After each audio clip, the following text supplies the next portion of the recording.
Hello everyone, my name is Catherine Binoyanes and today we will learn Object-Oriented Programming or OOP using a campus ID system. So in our campus, there are students, faculty, and staff, right?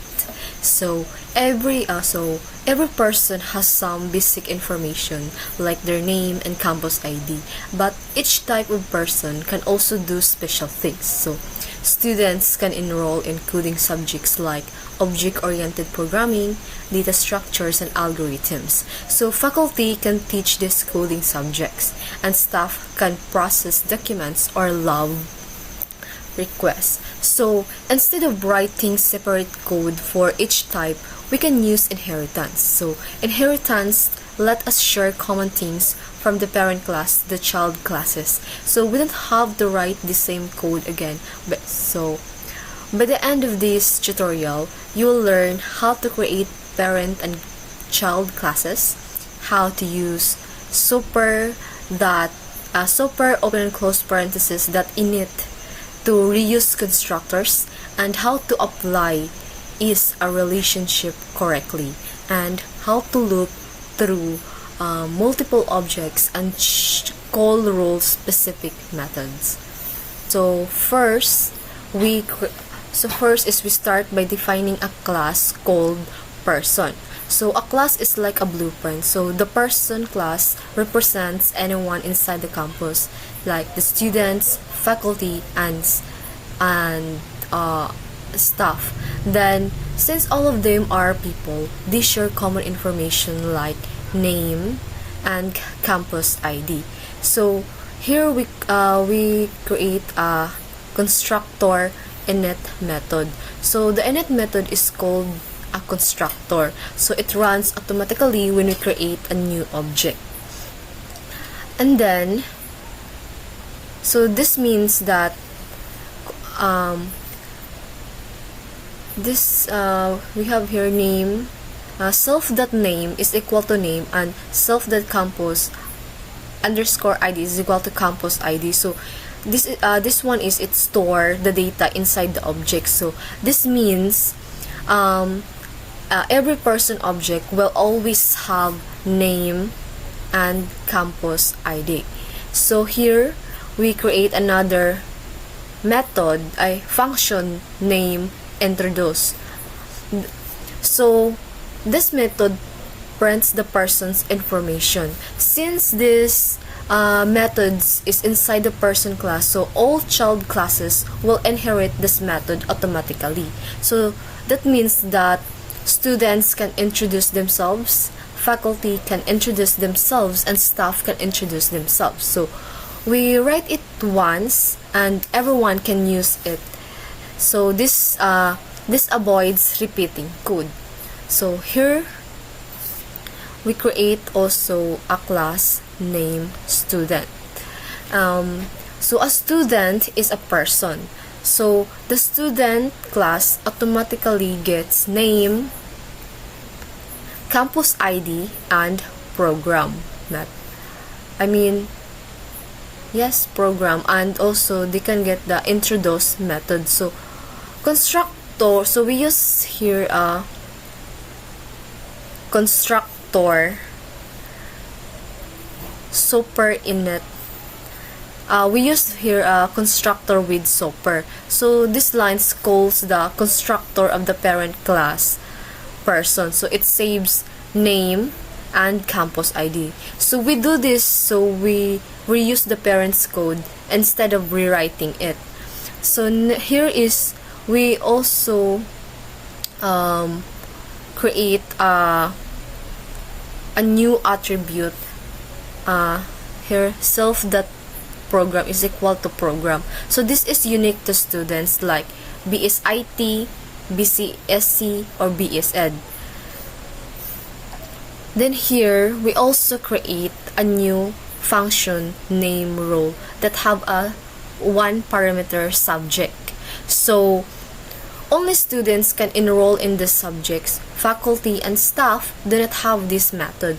So this shows how child classes can have their own behavior. Next is we create another child class named faculty.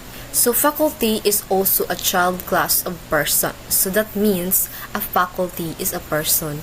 So they automatically get the name, campus ID, and the introduce method. So it came here. This one. This is the class. This is the parent class. And then so we add here attribute this one na attribute that self.department, so which tells us which department the faculty belongs to. So here we create another also function named teach.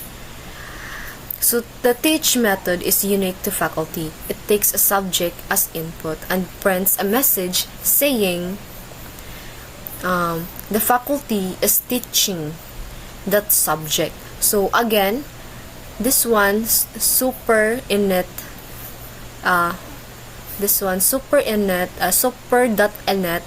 name and campus ID is calls the parent constructor, so we reuse the code.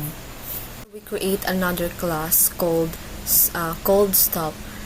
Then here so a staff is a child class of person, so that means a staff member is a person, so they automatically get name, campus ID, and introduce that here came here this one. And so here is in the staff, in this line of code is we create we add an extra attribute, this one, this that office, so which tells us where the staff work.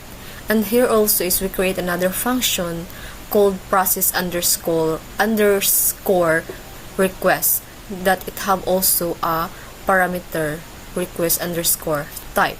So this one is this method is unique to staff, so it takes a request underscore type as inputs, and it prints a message that the staff is processing a task. So just like students and faculty, so just like students enroll and faculty teach, so staff have unique responsibilities. This shows how inheritance allows sharing code while letting each child class do its own thing.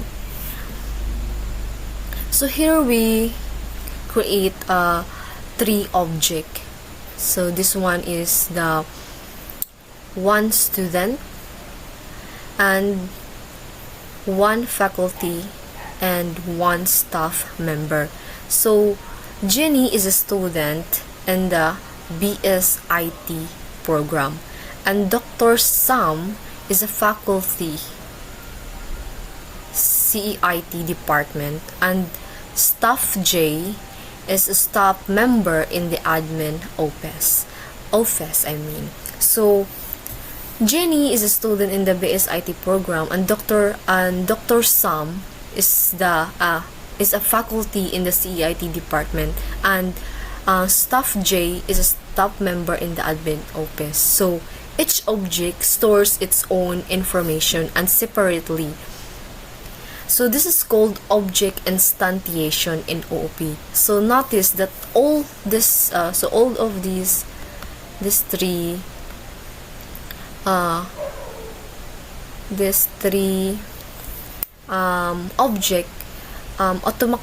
they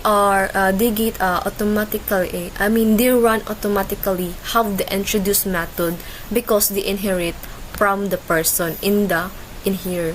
This is in the parent class. So we put all three objects in a list called campus, or we put all three objects in a list called campus underscore people. So this is the variable name. So this makes it easy to work with many objects at once. So we'll look through each object in the list and call introduce, open and close parenthesis. So polymorphism allows this method to work for all objects even though they are different types. So next is we check the type of each object using is and stance. So if it's a student, we call enroll 3 times. So this 3. So we call enroll 3 times with coding subjects. So if it's a faculty, we call the teach 3 times. So if it's a staff, we call process underscore request 2 times. So this shows role specific behavior while keeping the code clean. We don't need 3 separate loops for students, faculty, and staff. So alright everyone, so let's try to run this code if it's working.